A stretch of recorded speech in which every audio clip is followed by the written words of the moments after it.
how you can share location in Google Maps on desktop. So all you need to do is to open Google Maps in your browser and find map and location which you want to share.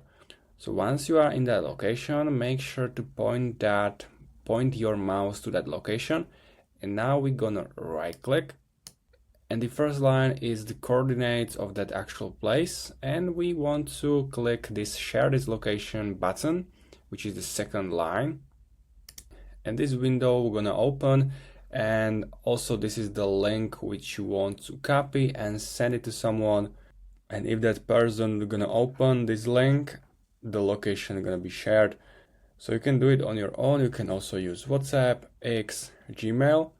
You can copy link here, or you can use embedded map, but this is mostly for webs. If you want to copy HTML, we want to send a link and copy this link and send it to someone. So if you have any questions, leave a comment and see you next time.